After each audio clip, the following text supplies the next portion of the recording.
A ustedes, amigos que se interesan por los videos de En Perspectiva, los invitamos a sumarse como socios 3.0.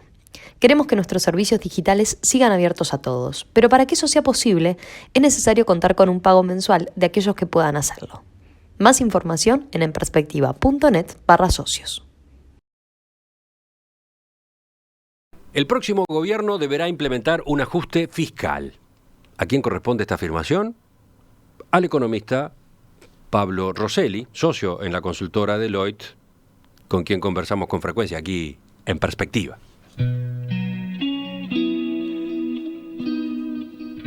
Pablo participó la semana pasada en un foro de economistas organizado por el Centro de Estudios para el Desarrollo que tuvo lugar en la Expo Prado 2018. En su exposición se refirió a la situación económica de la región, al impacto en Uruguay de la coyuntura argentina y a las perspectivas de nuestro país para los próximos años. Finalizó la intervención con un análisis de la situación que heredará la próxima administración, que, a su entender, tendrá que recortar gastos que son innecesarios, pero al mismo tiempo reforzar la inversión en algunas áreas clave. Por ejemplo, nada más que una de ellas, educación.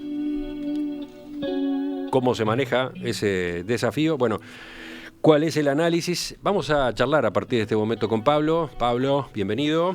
Buenos días, un gusto estar aquí en los estudios en Perspectiva. Sí, cada tanto nos vemos las caras, ¿no? Cada tanto nos vemos las caras. Después de teléfono contigo.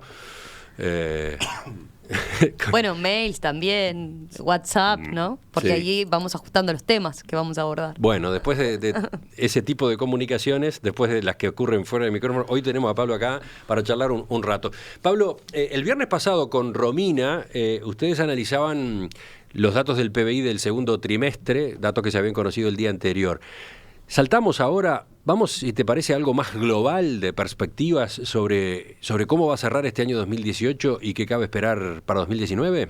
Bien, dos o tres comentarios breves sobre el contexto internacional. Ahí está. ¿En qué medida el contexto externo está siendo un factor condicionante? ¿Cuánto? Siempre es un factor condicionante y siempre es un factor condicionante importante.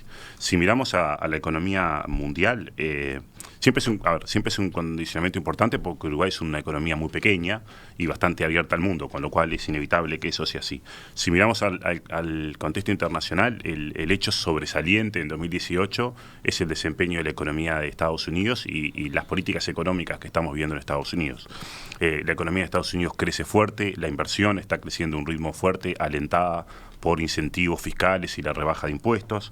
La combinación de políticas económicas en Estados Unidos es particularmente relevante porque tenemos una política fiscal expansiva, porque tenemos una política monetaria contractiva, es decir, la Reserva Federal está subiendo las tasas de interés, porque el gobierno de Trump está volviéndose más proteccionista y está subiendo los aranceles. Todo eso se conjuga para que el dólar se fortalezca en el mundo y estamos viendo un fortalecimiento del dólar en el mundo.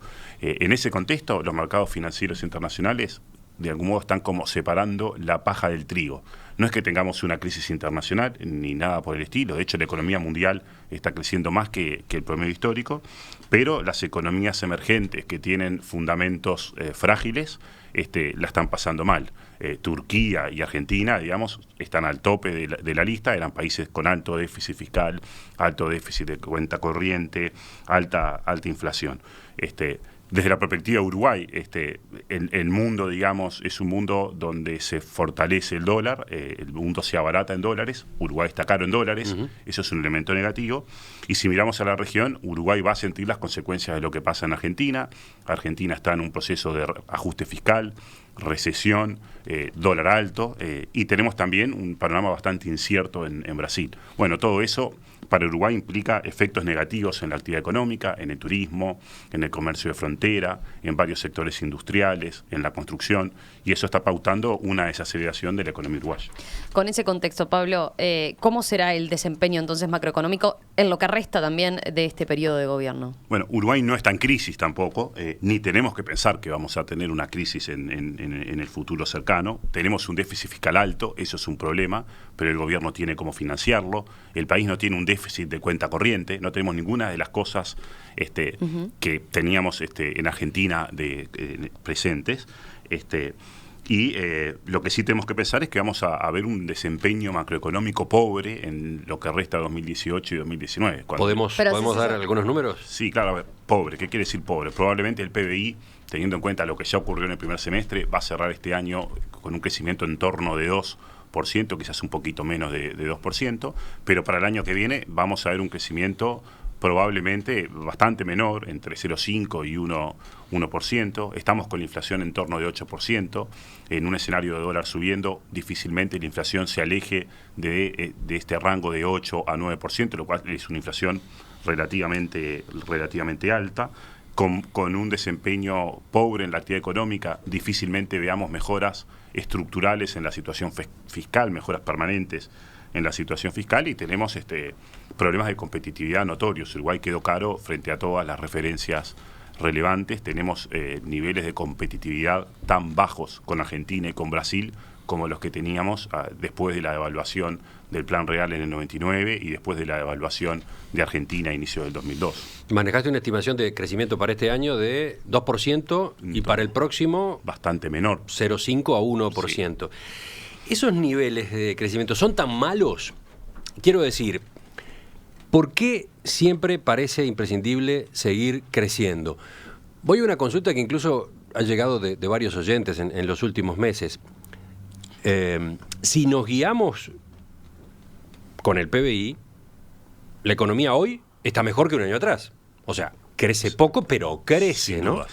Y sin embargo, claramente la percepción no es esa, hay como una pesadumbre, ¿no? Como una preocupación. Sí, a ver, ¿cuáles son los factores que terminan determinando la evaluación que hacemos de la situación económica? Son muchos, pero en cualquier caso, lo lógico es pensar que las economías crezcan todos los años, digamos.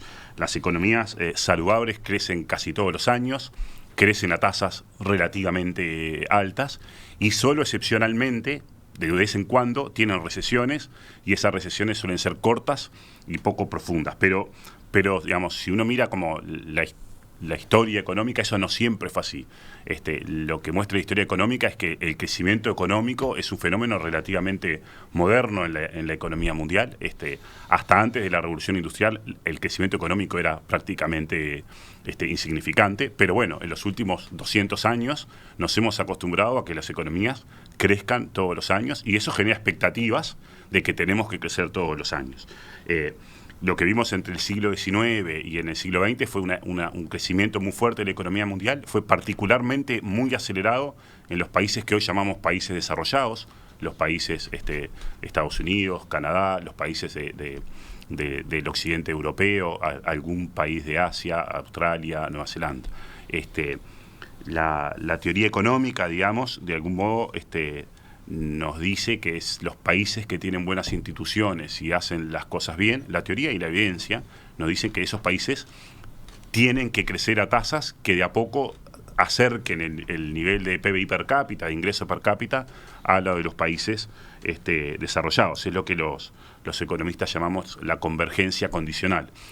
La convergencia hacia niveles altos de desarrollo, pero condicionada a que hagamos las cosas bien. Ese es el contexto, creo que tenemos que tener presente cuando decimos, sí.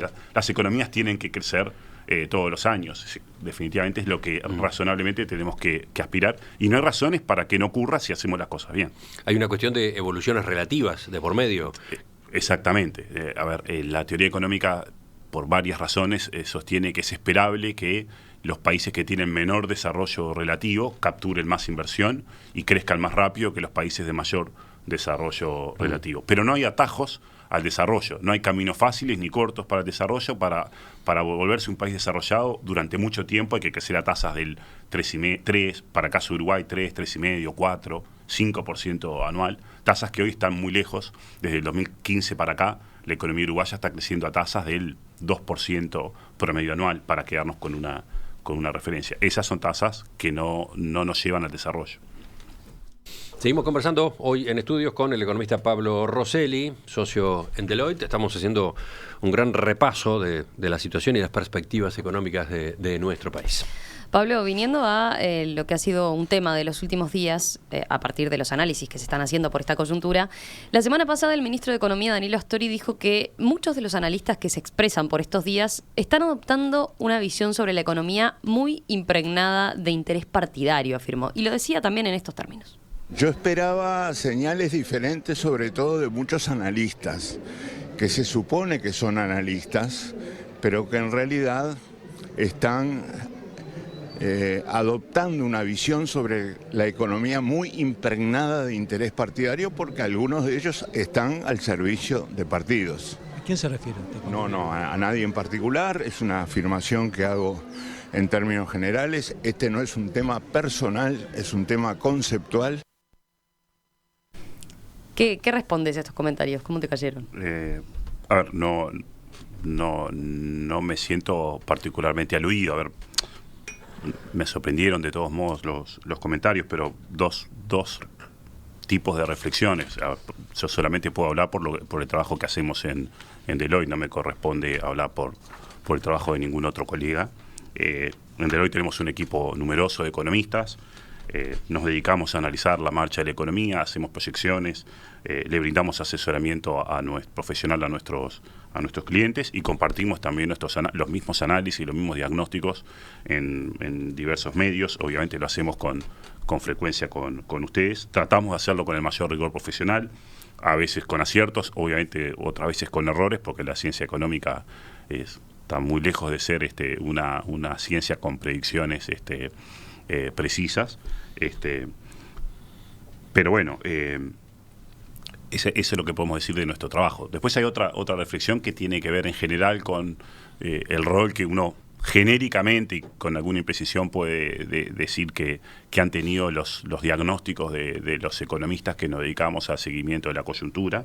Es bastante claro que en los últimos años, si uno mira lo que hemos dicho los economistas que seguimos la coyuntura, en general hemos advertido que las proyecciones que manejaba el gobierno de algún modo eran optimistas o eran un poco optimistas. Ahora, creo que eso ha sido así. Si nos paramos, por ejemplo, salgamos un minuto de la coyuntura, de este dato o el otro, pero si nos paramos al comienzo del 2015, cuando el gobierno formuló su ley de presupuesto, en general, digamos, el diagnóstico prevaleciente entre los economistas era que las proyecciones explícitas por el gobierno eran un poco optimistas. Y cuando uno mira lo que ocurrió en estos años, en general lo que ocurrió en estos años es que el PBI creció menos de lo que estaba previsto en 2015, la inflación fue mayor, el empleo se comportó peor de lo que estaba previsto y el gobierno no se acercó ni siquiera a su meta de resultado fiscal menor, digamos. El déficit fiscal sigue prácticamente en los mismos niveles que estaba cuando comenzó este periodo de gobierno. A propósito de ese punto, a propósito de los errores en las proyecciones que el gobierno ha planteado en la ley de presupuesto o en los proyectos de rendición de cuentas, se dio un debate hace pocos días en comisión en el Senado entre Astori y la senadora Verónica Alonso. Lo que Astori contestó en ese momento fue que lo que había ocurrido era que los escenarios habían cambiado, habían tenido sorpresas, ¿verdad? Que luego de formuladas las proyecciones, luego de mandado, por ejemplo, un proyecto de rendición de cuentas, en el camino habían pasado cosas. Y creo recordar que citó como un ejemplo, bueno, el triunfo de Donald Trump en Estados Unidos, ¿no? A ver, sin dudas, y ha habido momentos en los últimos años donde los datos han terminado siendo mejores que los pronósticos llamémosle, del consenso de los analistas privados. Ha habido momentos donde ha sido al revés. Por supuesto que siempre ocurren eventos, algunos más difíciles de anticipar, otros menos difíciles de anticipar. Claramente, a inicios del 2015 era previsible contemplar que la economía mundial que el boom de commodities había terminado y que el escenario que teníamos por delante era un escenario con bastante más desafíos. A ver, yo creo que tendencialmente, si tenemos que emitir un juicio, la economía se ha comportado peor de lo que estaba previsto por el gobierno y los analistas, digamos, advertimos que el gobierno era optimista. Después, por supuesto, sí, en cada dato, en cada pronóstico hubo aciertos y errores en cualquiera de los dos sentidos y en parte por eventos imprevistos y en parte por pericia e impericia de cada uno, digamos. En esto no hay nadie que sea siempre mejor que otro, digamos.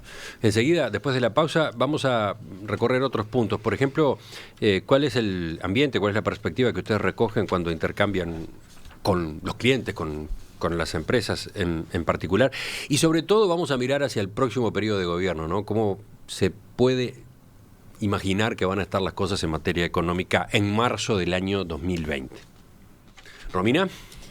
Pablo, una consulta. A ver, bajando a tierra, estábamos hablando de macroeconomía, ¿no? Y a veces conviene también ver qué se da en el día a día, ¿no? ¿Cuál es la perspectiva que ustedes recogen en el intercambio cotidiano hoy en día con sus clientes? ¿Cuáles son las preocupaciones más frecuentes, por lo menos, y por ejemplo, que llegan a relevar? Desde hace ya un tiempo largo, digamos, obviamente que cuando hablamos con estos clientes, los clientes a veces nos transmiten preocupaciones más propias de su negocio o de su sector o industria, pero las preocupaciones que son como comunes, permanentes y muy frecuentes, tienen que ver con la falta de rentabilidad en las empresas, que es parte de la falta de competitividad de la que hablamos con frecuencia nosotros, los analistas, los altos costos laborales, que también son la contracara en alguna medida de la falta de competitividad, y también aspectos relacionados con las relaciones laborales, con las dificultades que muchas veces tienen las empresas para tomar decisiones y para gestionar sus recursos humanos, los riesgos de conflictos que escalen rápidamente por problemas relativamente menores. Por allí pasan las preocupaciones más comunes, digamos, de las empresas hoy por hoy. Bueno, ¿y la inversión? ¿Qué está pasando con la inversión? ¿Funcionan las medidas de incentivo que el gobierno ha ido tomando? A ver, si miramos las cuentas nacionales, la inversión cayó fuerte en los últimos años, pasó de más de 20% del PBI en la primera mitad de esta década a 16% del PBI actualmente. Es un nivel bajo de inversión, no es lo más bajo que hemos visto en el Uruguay, pero 16% es un nivel bajo de inversión. Si miramos los datos del segundo trimestre del año, la inversión privada cayó 2% frente a un año atrás, es decir, todavía muestra alguna tendencia a la baja. Y el problema de fondo es que no hay rentabilidad suficiente en muchos sectores de la economía. El Uruguay ha quedado caro en dólares y si no hay rentabilidad, no hay suficientes proyectos de inversión. En su momento, cuando el gobierno anunció las modificaciones en el régimen de incentivos a la inversión, sostuvimos aquí y en otros lugares que el gobierno hacía bien en extender los beneficios fiscales a la inversión. El problema es que cuando falta rentabilidad en los proyectos, estos beneficios no pueden subsanar eso, digamos. Los beneficios funcionan cuando hay rentabilidad, porque esencialmente son beneficios que permiten a las empresas pagar menos impuestos a las rentas. Pero si la rentabilidad de por sí es baja, entonces estos mecanismos no terminan alentando demasiado la inversión. Mirá, una pregunta que llega desde la audiencia, la plantea Antonio. Permanentemente se habla de la baja rentabilidad de las empresas, de la inexistencia de rentabilidad, etcétera, pero no sabemos cuál es la rentabilidad debida. Y entonces agrega, en Noruega, informe Kliksberg 2, los empresarios ganan solo 3 veces lo que ganan los trabajadores de la empresa. Eso se logró mediante concertación social, buscando una sociedad igualitaria. En Uruguay, ¿tenemos idea al menos de lo que debe ser una rentabilidad razonable? No sé si es una pregunta para contestar en este momento, pero está interesante como inquietud, ¿no? Es una buena pregunta. Es muy difícil establecer en una respuesta rápida cuánto es una rentabilidad razonable.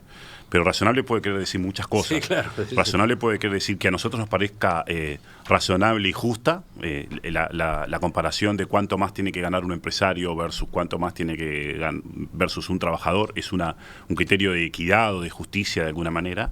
Pero también la otra pregunta es la rentabilidad razonable para que finalmente las empresas inviertan y contraten más empleo. En Uruguay el empleo está cayendo, eso es un indicador de que las empresas no se sienten confortables con los costos salariales, con la rentabilidad que se obtiene contratando más gente. En Uruguay hay una disposición que obliga a las empresas que tienen cierto nivel de facturación a publicar sus estados contables en la Auditoría Interna de la Nación. Creo que eso es un avance importante porque nos permite entender, tenemos que dedicarle tiempo y recursos, pero empieza a haber información pública sobre cuál es la rentabilidad de las empresas. Pablo, hablando entonces de este año y el que viene, tú dabas hace un rato algunas proyecciones.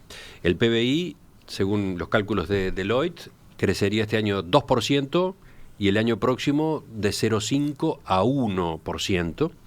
no ven efectivamente el riesgo de recesión, ¿no?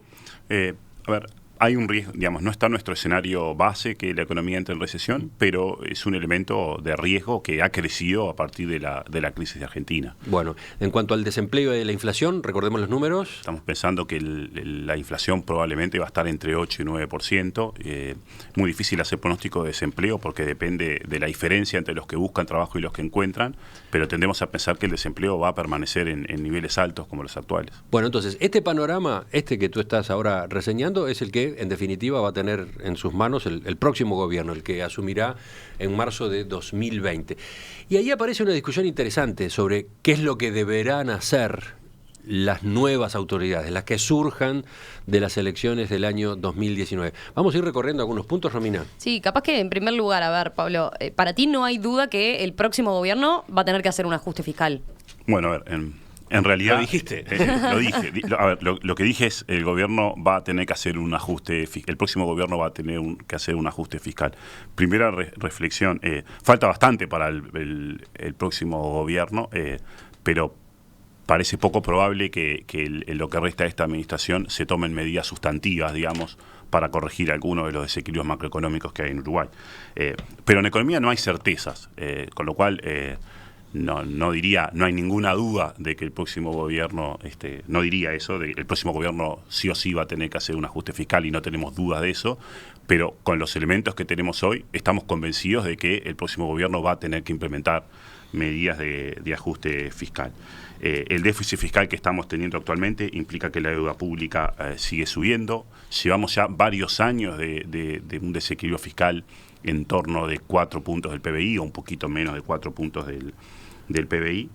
En realidad tenemos una estructura de financiamiento sólida. La deuda pública uruguaya está pactada a plazos largos, las tasas de interés de la deuda son fijas, con lo cual no hay mucho riesgo ante un escenario de suba de tasas como estamos viendo. El gobierno tiene un nivel adecuado de reservas, que era una de las preguntas que hacía un oyente. Las reservas nunca alcanzan para todo. Uno siempre puede imaginar escenarios suficientemente malos como para que las reservas terminen siendo insuficientes, pero Uruguay tiene un alto nivel de reservas en cualquier comparación internacional. Tenemos entonces una estructura de financiamiento que nos da cierto tiempo para corregir la situación fiscal, pero venimos usando ese tiempo desde hace varios años y no deberíamos pensar que el tiempo es indefinidamente largo. ¿Y hoy estamos corriendo riesgos? Sí, un poco ese debate se dio en los últimos días, ¿no? A raíz de los dichos de Azucena Arbeleche, la referente en materia económica del sector Todos, de Luis Lacalle Pou, ¿no? En declaraciones a búsqueda, donde ella planteaba este tema. De alguna forma decía, bueno, que Uruguay corría hoy en día riesgo de perder el grado inversor. ¿Tú lo ves así? A ver, tampoco tenemos certezas. No lo planteó tan tajantemente, ¿no? Dijo, claro, depende de lo que haga o no haga, ¿no? Puede estar en riesgo el grado inversor. Exactamente. Primero, tenemos que ser cuidadosos al momento de vaticinar lo que harían las agencias calificadoras de riesgo. Si uno mira cómo han valorado las agencias calificadoras de riesgo a Uruguay en los últimos años, comunicado tras comunicado destacan como cosas positivas, cosas diferentes. En algunos momentos valoran que la inflación es baja, y en otros momentos, cuando la inflación es más alta, valoran la alta calidad institucional del Uruguay. A ver, yo creo que me parece que no corremos un riesgo en el corto plazo de perder el grado inversor. Como decía Emiliano, yo creo que Arbeleche tampoco dijo que era un riesgo inminente, más bien lo puso como diciendo, bueno, si no hacemos nada por mucho tiempo, eso es un elemento que podría estar presente en el 2020. Falta mucho para eso. Creo que no tenemos un riesgo inminente. ¿Y cómo se hace un ajuste fiscal? Tú decías, parece bastante probable, altamente probable, que la nueva administración tenga que encarar un ajuste fiscal. Una posibilidad es bajar gastos. Sí. ¿Hay margen para bajar el gasto público? A ver, yo creo que sí, creo que hay margen para bajar el gasto público. Y ahí viene entonces la repregunta. ¿Cómo? ¿Cómo? Entonces, a ver, lo primero que tenemos que entender que no está llamativamente ausente en esta discusión es que detrás de cada peso que gasta el Estado hay un privado que lo recibe.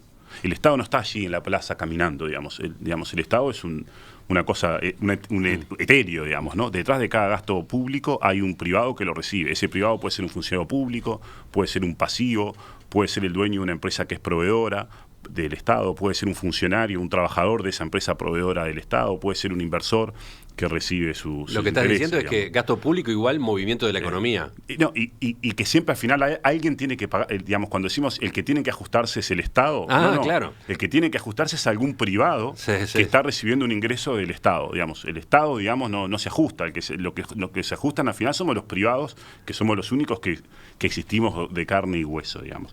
Pero bueno, también es cierto que si se recorta el gasto, el privado va a pagar menos impuestos. Eventualmente. ¿O no?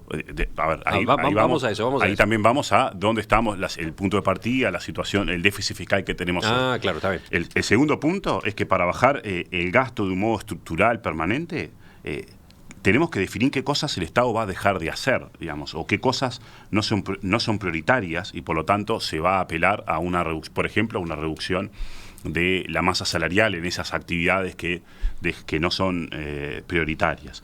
Pero a ver, ¿tú por qué tipo de baja del gasto público te inclinás? Porque hay colegas tuyos que plantean que hay que hacer un trabajo muy fino, ministerio por ministerio y línea por línea del presupuesto.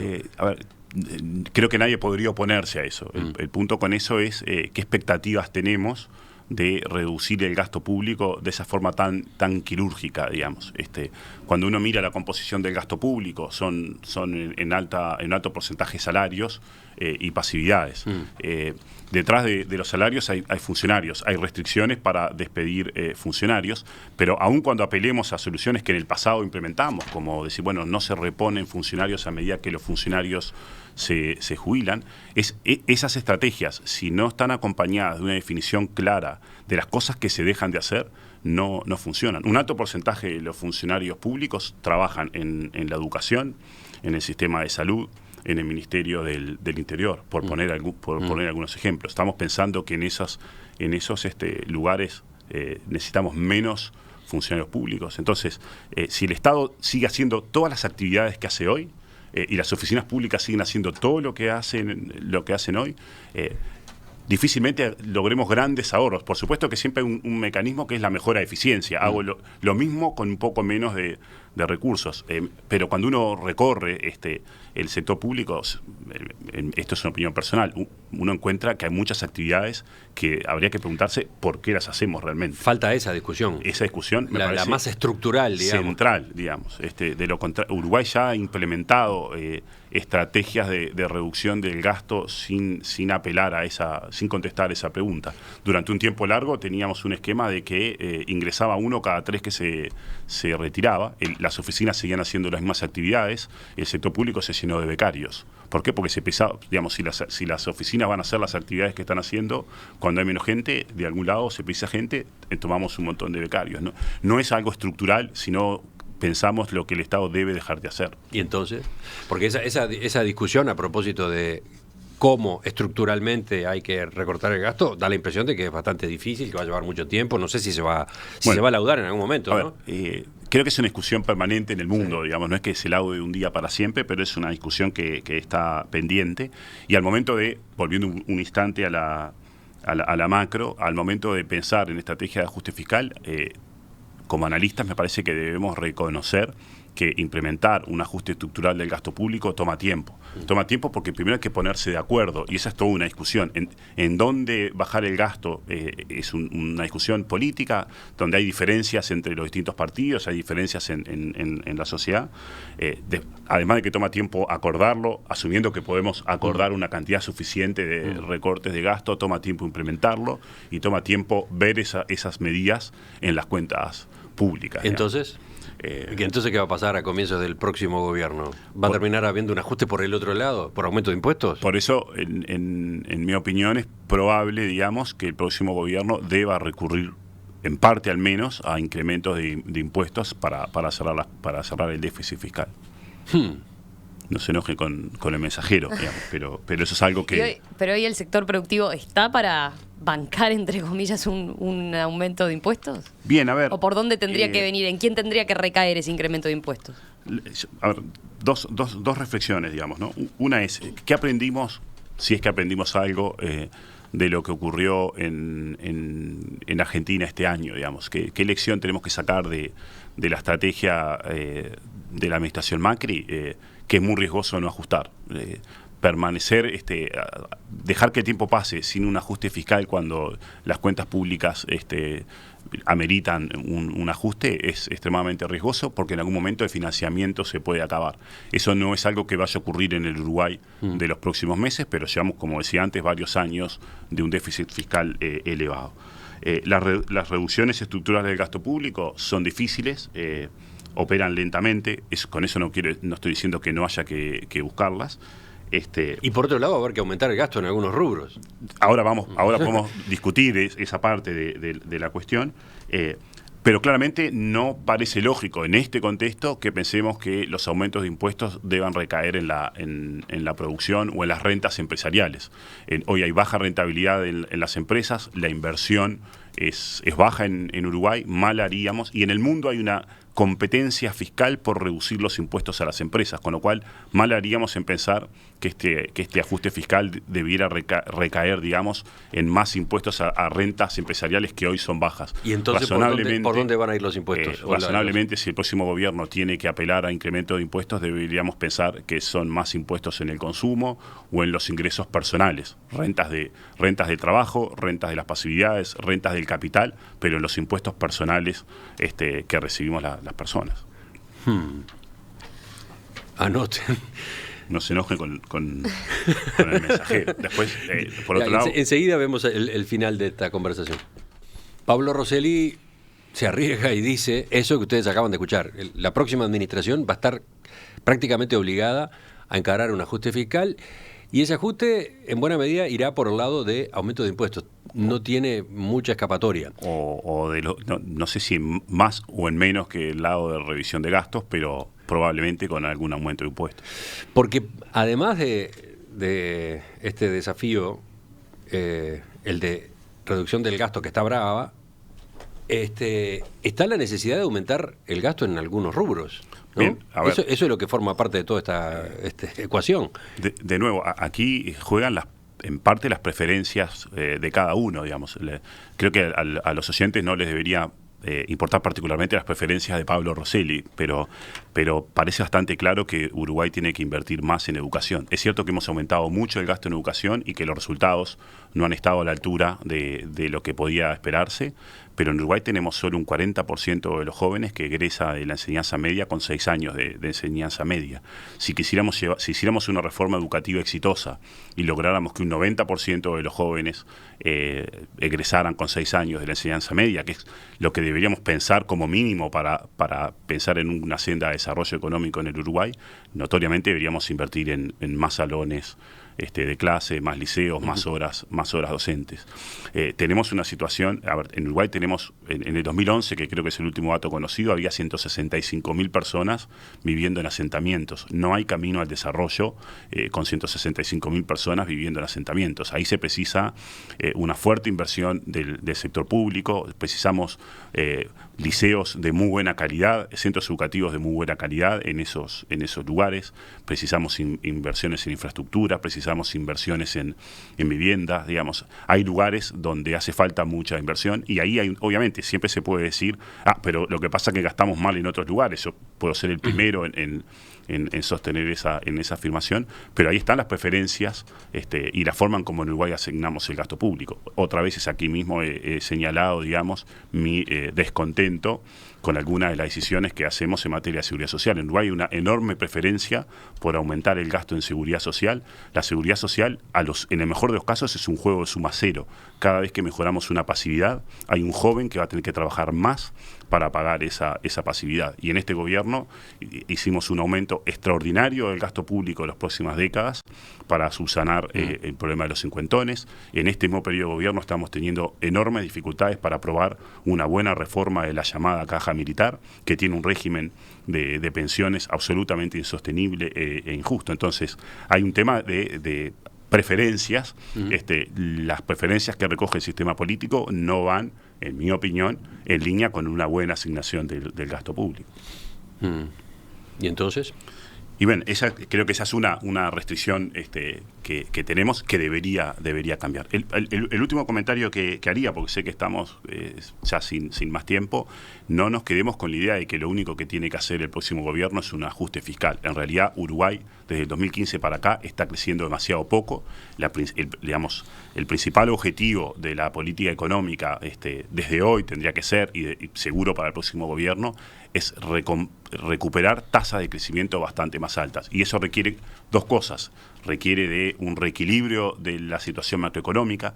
No tenemos solo un problema fiscal, tenemos un alto déficit fiscal, tenemos un dólar demasiado bajo, tenemos un salario real que que es insosteniblemente alto en estas condiciones y que está generando una caída sistemática del empleo, con lo cual hace falta rebalancear los objetivos de la política macroeconómica y hace falta implementar reformas estructurales que le den un impulso fuerte al crecimiento en el largo plazo. Y eso implica una apertura de la economía, una mejor inserción internacional de la economía, implica mejorar sustancialmente la forma de gobierno y el desempeño de las empresas públicas, implica revisar las relaciones laborales que hoy tienen un nivel de conflictividad que desalienta la inversión de las empresas. Tenemos que hacer una reforma integral del sistema de seguridad social. La reforma que planteó el gobierno para la caja militar, para la cual no tiene los votos, es absolutamente insuficiente. Tenemos pendiente una reforma del régimen general, de las llamadas cajas paraestatales. La agenda de reformas tenemos un desafío en el sistema educativo. No se trata solo de ajuste fiscal sí o no, se trata de lograr que esta economía recupere tasas de crecimiento del 4% anual, y eso requiere reequilibrios macroeconómicos y muchas reformas. Pablo, vamos a cerrar por hoy, aunque algunos de los puntos que fuiste planteando esta mañana dan para más. Pese a que hoy dedicamos más tiempo que el habitual al análisis económico, estoy seguro que nos quedamos con algunas de las inquietudes por explorar con mayor profundidad, ¿no? Por ejemplo, las prioridades en materia de gasto, ¿no? O por dónde podrían venir algunos recortes del gasto que resultaran significativos, efectivamente, ¿no? Creo que está bueno dejar eso para una próxima charla, ¿te parece? Perfecto, me parece muy bien.